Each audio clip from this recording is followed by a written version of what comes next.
Cosmic by Frank Cottrell Boyce. You don't get extra lives in space.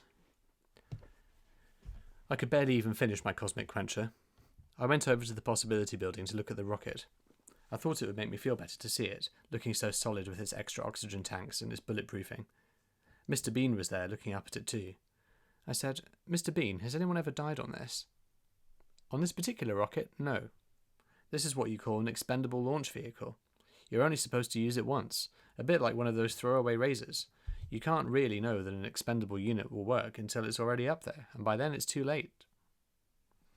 The thought that they were going to space in a throwaway razor wasn't particularly reassuring. It got worse. "People do get killed on rockets," he went on. "Gus Grissom, he died when Apollo 1 caught fire on the launch pad, along with Ed White and Roger Chaffee." "Oh, right. But that was a long time ago. This is a different kind of rocket. If you're looking for something more recent..." "Well, I'm not looking, actually. Not exactly, anyway.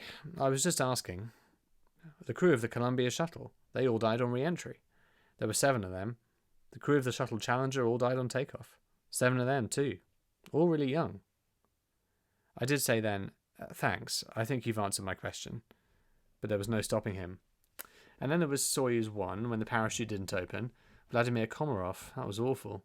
He knew he had no chance. Everyone could hear him talking to his wife on the radio, talking about the kids, and... "Oh, honestly," I said, "that's enough information. Thank you." I began to walk away.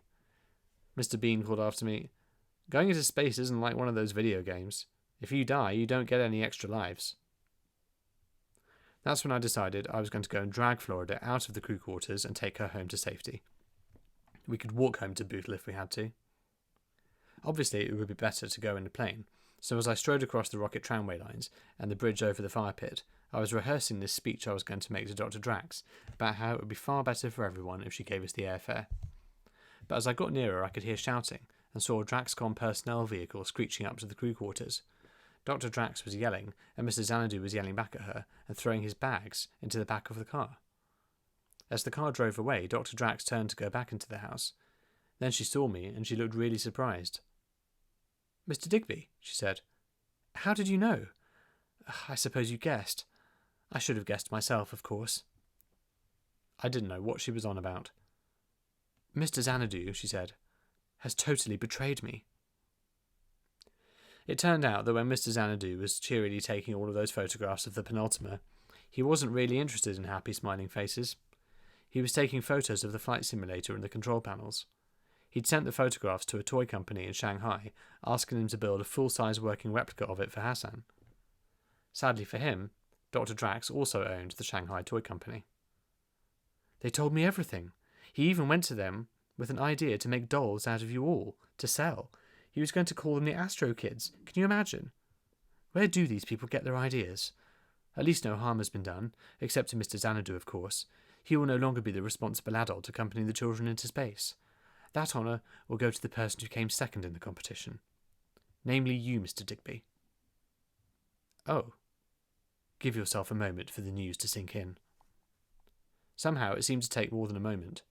Somehow my brain wouldn't work. She said, "Mr. Digby?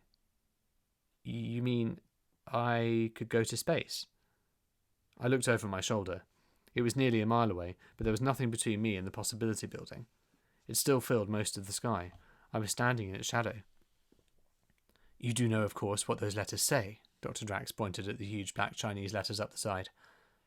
"No. They are the slogan of Infinity Park. They say, 'The world is my thrill ride.'" "But that's what you said to me on the phone that day. That's why I specially selected you. It seemed to sum up everything I was trying to say. You know, Mr. Digby, I always knew you'd be the one who'd go to space in the end. You remind me very much of my own father. You have a similar quality, a sort of childlike quality." I could hear the other children talking and laughing behind her. I could feel the cool shadow of the rocket on my back.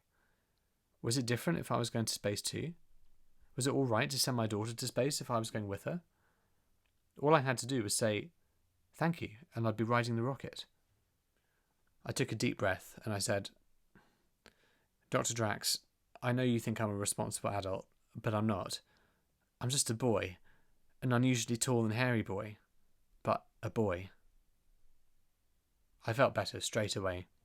Like gravity had somehow decreased and I was sort of floating. There. It was all over. No more pretending. No more responsibility. I didn't care what she said to me now. Dr. Drax just smiled. She touched my hand. She said, "That's exactly what I mean about you. You have the right quality. You feel like a child inside. So did Einstein, all his life. He said he never stopped thinking like a child. That's why he made these great discoveries. No, I don't mean I feel like a child. I mean, I'm really not grown up." Perfect. Exactly. Anyone who feels they're all grown up is no use to this project. It's the people who feel they've got nothing left to learn. Exactly, I said. I haven't finished school. I've hardly started. I feel just the same way. The universe is so huge, we've barely glimpsed it. Give me someone who knows they know nothing over someone who thinks he knows everything any day. But, by the way, take good care of Hassan, won't you? It's a hard time for him. He'll be disappointed that his father isn't coming, and upset because obviously I'm suing Mr. Xanadu for every penny he's got. Oh, really? Yes, I'm determined to put him in jail for what he did. Right. Was there anything else you wanted to say? I thought it probably wasn't the best moment to tell her I'd been lying to her for weeks, or that I'd tricked her into putting me, aged 12 and a bit, in charge of her rocket, cost $1 billion. In fact, she said, can you sign this while you're here? It's a release form giving me permission to use your wonderful phrase, "the world is my thrill ride," on all our publicity.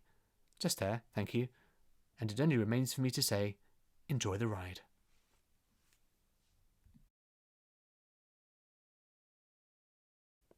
They thought that they were going to space in a throwaway... The